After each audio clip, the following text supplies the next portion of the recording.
welcome to Offsite Dirt. My name is Mark Willie, and today we are going to be exploring high performance build. Audrey, who is joining us today? Thanks, Mark. I'm always happy to be here with you and having these conversations on Offsite Dirt. For many people that don't know us, we're a collaborative group where we really try to talk about offsite solutions, high performance, building science, and everything that's really under the umbrella of construction news. Today, as you can see, we have Cheryl Ciecko, and she has this amazing company, The Art of Building Wellness. Cheryl brings over 30 years of experience as a licensed architect to the challenges of toxic air quality caused by water damage and mold, which we all know that many buildings that are out there that are new construction usually go through something like this. After her own family experienced health impacts due to building related toxins, Cheryl started a research and education journey, thank God, that has lasted over 18 years to understand the causes and protect herself and her family in the future. It quickly became clear to her and others that were suffering from searching for these types of solutions. The website that she has also is avoidingmold.com. It was born in 2016, along with her company, Dwell Well Institute, which I love, and her education and insights are shared there. So not only is she doing what she says, she shares the education, and she's also impacting the way we live. Cheryl, it is certainly great to see you. Thank you for being here today. Well, thank you, Audrey and Mark, for having me. I really appreciate it. So, Cheryl, I know you originally from your architecture background, as well as in immense knowledge in woodworking, not woodworking, in the whole wood fiber market. And so, Audrey, years ago, there was a competition on air sealing, and Cheryl and I were partners for a passive house meeting. And of course, we walked away with first place. That was really fun. So, our buildings are so interesting, right? Whether it's new construction or a host of existing buildings. The water damage and the mold, right, is such a destructive force. Cheryl, can you bring people into your world and what you do to enhance the knowledge and save people from this experience? Wow, yeah, knowledge is power. And so buildings have gotten really complicated. I don't think I have to tell anybody that's in the building industry. With the sustainability movement, we have in many ways moved ourselves forward really fast without necessarily having the ability to understand the consequences of decisions we were making.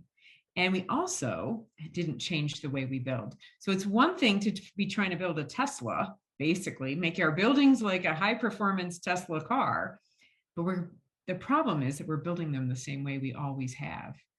And therein lies a big challenge. So not only are we building them out in the field, in a field, on a site with weather, rain, snow, wind, humidity. And then we add in that our labor pool is also becoming less and less the experts and that they once were. And so we have people that are coming in and out of the construction industry very quickly and may not have the education that the industry once had 100 years ago, when people were really focused on their different trades. So that has created basically the perfect storm for creating poor air quality. And with good intentions, I'm all for protecting the planet, but our indoor air quality has become very, very challenged and sick while we're trying to do all this to protect the outdoor environment. So our buildings always leaked. They will probably always leak. And now they have no ability to dry because we've really trapped. And no matter how much we try to do perfect air sealing, these buildings are being built by human beings on a job site. So I do a lot of belt and suspenders kinds of solutions, but education is my focus because I mean, it's going to take a team on any project. And the more we know, the more we can all contribute and bring our brains to the problem and keep trying to do better. I know architects for sure, and most everyone in the building permit in the building field wants to do better. The question is how. So Yeah, I totally agree with you. And it's funny because Mark and I were just talking about this over a couple of months ago because we had a pipe in our kitchen that broke. And I kept telling him, it smells like mold in here. I can just smell it. I already know it's happening. And then we had to go through, all this research and get the right people out here and then get it fixed. So it's a common problem. It's not something that's like, oh, this is the only thing that's ever happened, or, you've got this new construction and something's there and it's like, now you've got this problem. We also had another story of an individual that built a house and they had to spend another 60,000 after that house was built because there was so much black mold from the environment coming in while they were building it. So I'm sure you kind of see all these things happening, Cheryl, and you're educating people. How are you reaching them? Like, how do you have these regular conversations? Is it through your architect group? Is it through your websites? How are people finding it? And what is the start of the conversation? well, I think mostly my work is all word of mouth, and that's what's a little scary, I think, is that there's so many people that are facing these challenges and they don't know where to go. So some people put it in the search engine, mold and architect, and I'm pretty sure I'm the only one that comes up. So that's one way. But the way that this all started, so as you mentioned in my bio, I've been researching this for 18 years, but I've only been doing it since 2016, helping others. And the only reason I'm doing it is because my husband got very sick and I was with Lyme disease. Lyme disease is connected to mold. Unbeknownst to me at the time, I did not know that. I did Um, not know that. I thought it was only through ticks.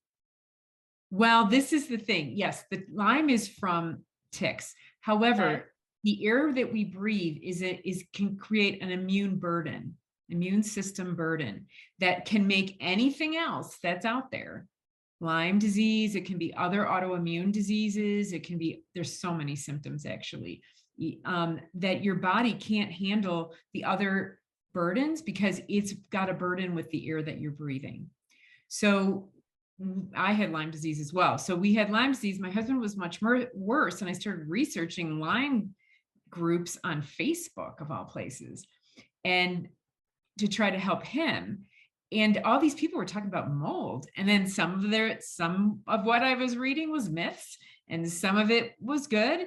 But I started just answering people's questions and helping. And then one thing led to another and people started tagging me. And then I'm texting answers and I'm like, I can't keep doing this. So I created a little website where I could answer questions in a blog posts. And then I created a Facebook group called Avoiding Water Damage, Mold, and Toxins, where my goal was to keep things science focused, which was good when it was up to 1,000, 2,000 people. We're approaching 6,000 now. So I'll be honest, I cannot keep, I go in and 30 people have already answered a question. And so it's harder for me to keep track of what's right and what's wrong in there. I do my best and I have a team that helped me do that. But we have since created the Dwellwell Institute, which we have a private membership community there that people can join.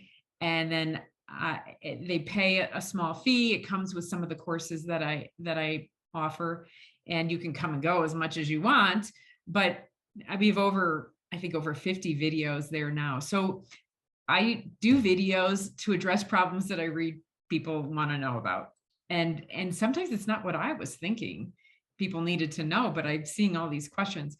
So originally my goal was professionals, but it turned out that the people who care and are really willing to focus on this are the people who are sick. That being said, they can be professionals as well.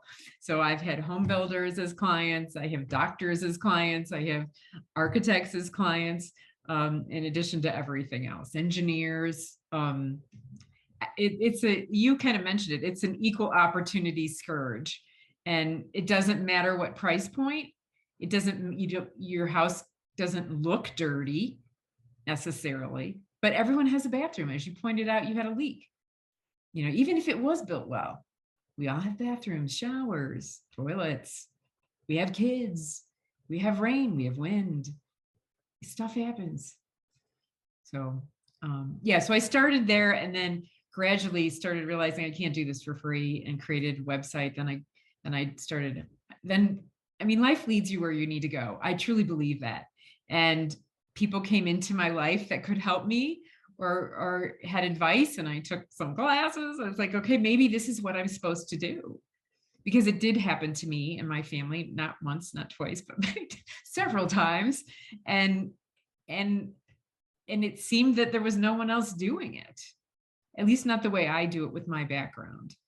And so here I am.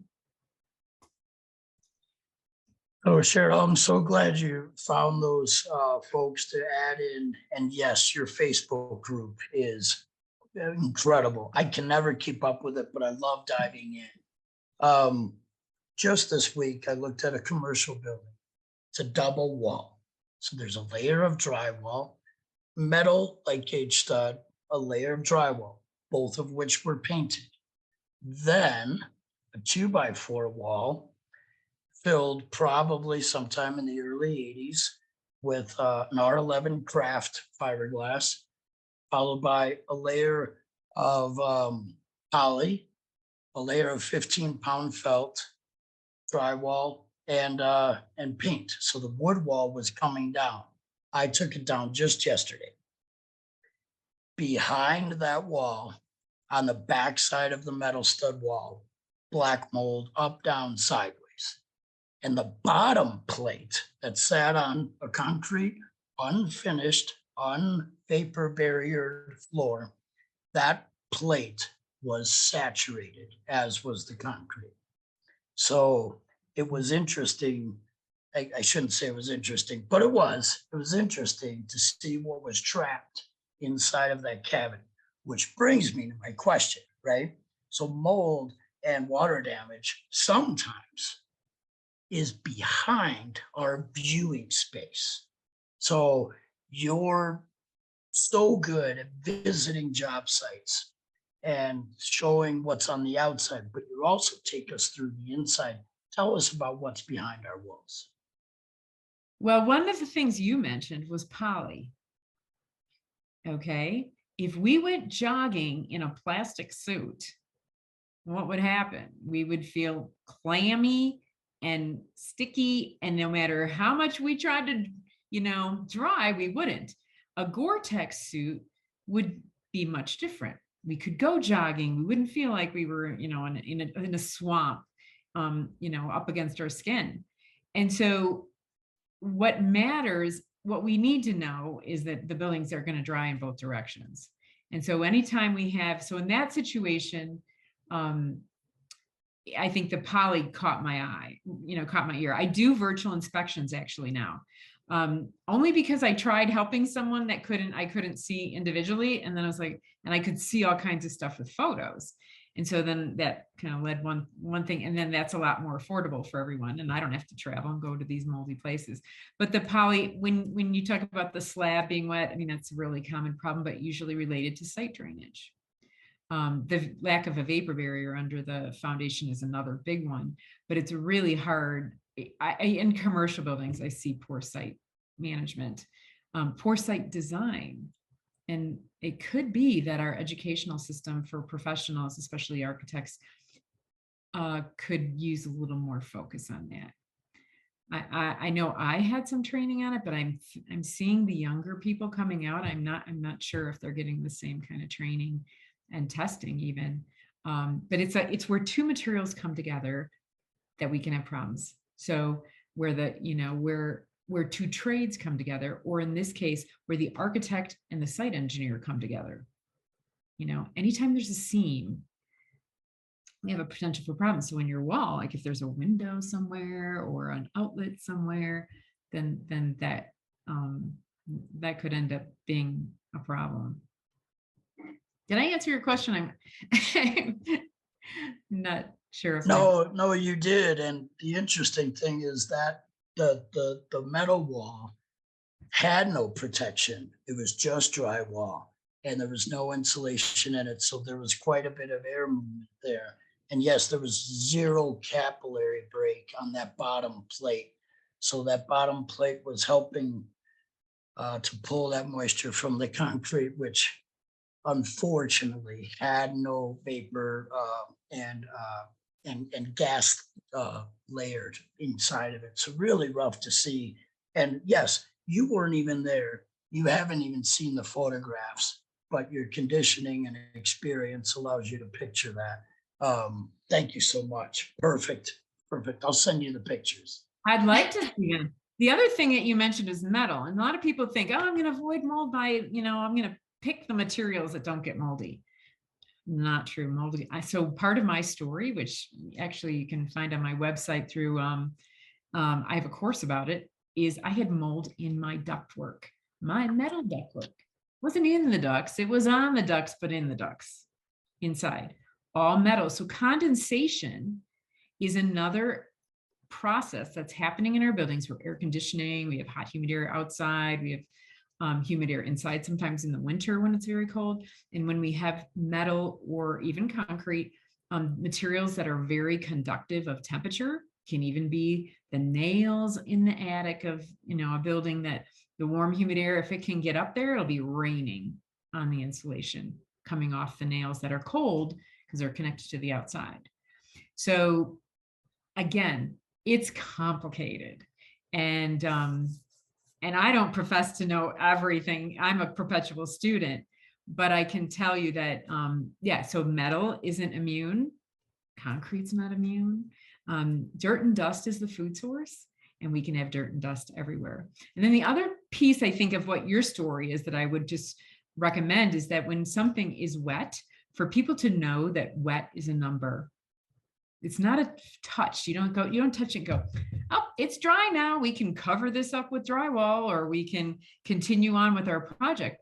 No. We need to measure the moisture content, because two things: wood gets wet all the way on the inside.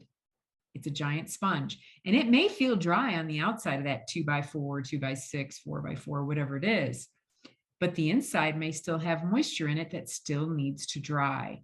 And so when we do things like remediations, like you had, Audrey, and we had leaks, we really, really want to make sure that we've dried out our building measurably, that we're measuring humidity and we're measuring the moisture content of it, especially wood materials. Because I get a lot of clients who are 5, 6, 7 years out from a remediation project that went great. It all was great. They were so good. Everything went really well. But now I'm either smelling something, or in this completely concealed mold, you can smell nothing. That actually was my case. We had nothing to see in a bathroom, and we still found mold. But I would measure humidity. But also in the wood, you want to measure the moisture content with a pin moisture meter. And then I think the other thing that I can leave everyone with, because I know there's a lot of wood people, because Mark, you're into the wood thing, is that kiln dried comes at 19. That's not the equilibrium moisture content. That's not the number we're shooting for.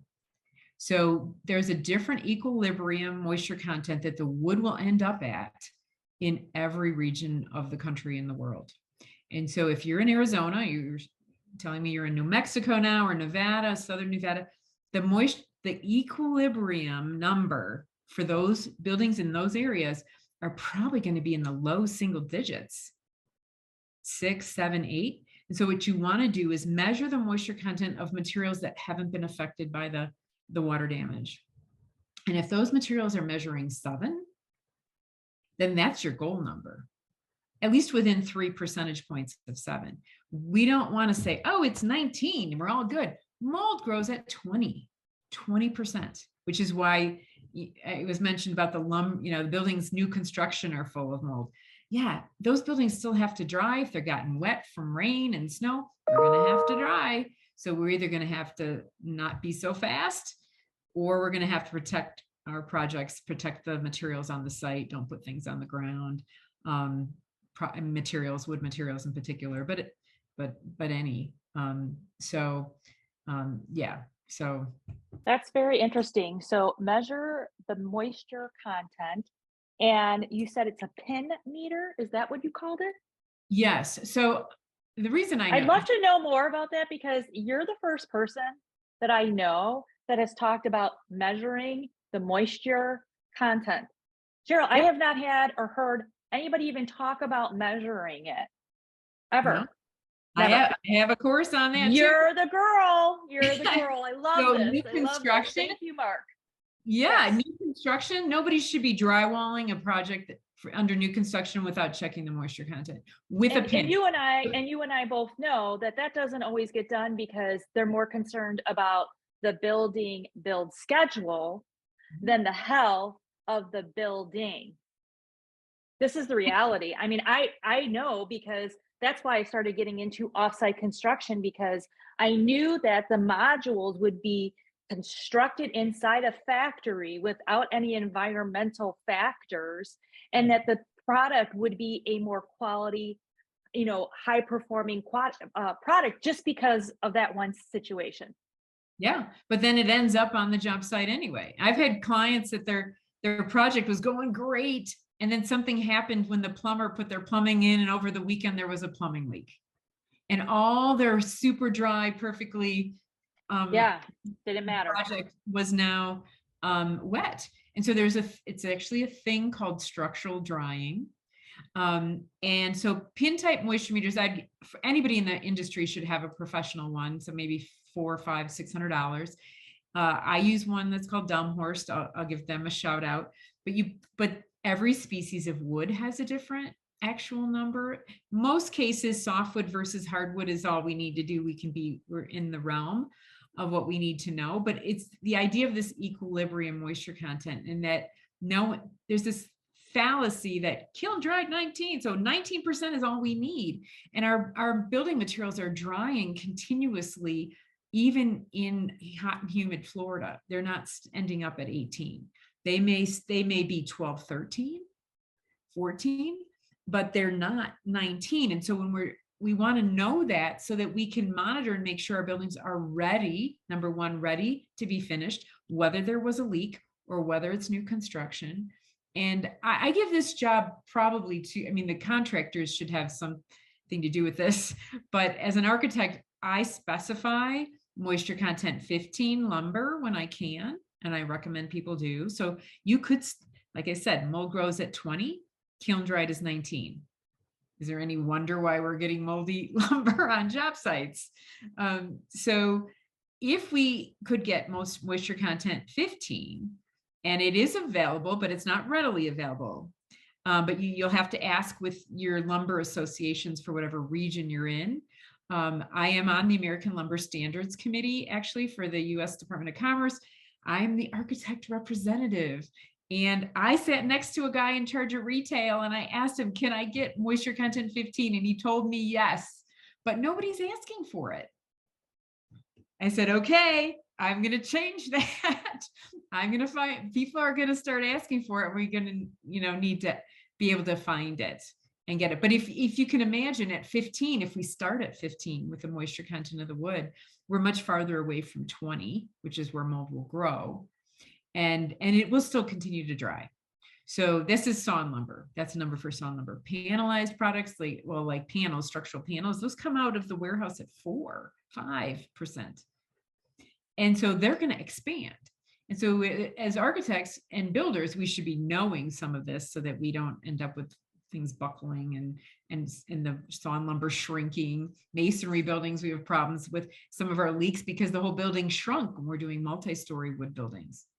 So it's really important to understand moisture content, understand how wood dries, what products dry would, there may be a point where it's that you just say on your bottom plate, Mark, where you just say, let's just take it out and replace it. Because by the time we get this thing to dry, especially when it's against concrete, I mean, how are we going to dry it in that seam? It's like you said, Cheryl, knowledge is power. We're so happy to have you here on Offsite Dirt. I encourage everyone to follow Cheryl on Facebook, on YouTube, on LinkedIn, and their website is incredible. She has a supportive team that deliver these courses, and you need to check it out. Cheryl, you're a great friend. You're an asset to our entire industry. I love that you're always learning. I love that you're always sharing. My name is Mark Willie. I'm here with Audrey Grabesic, and this is another episode of High Performance Build on Offsite Dirt.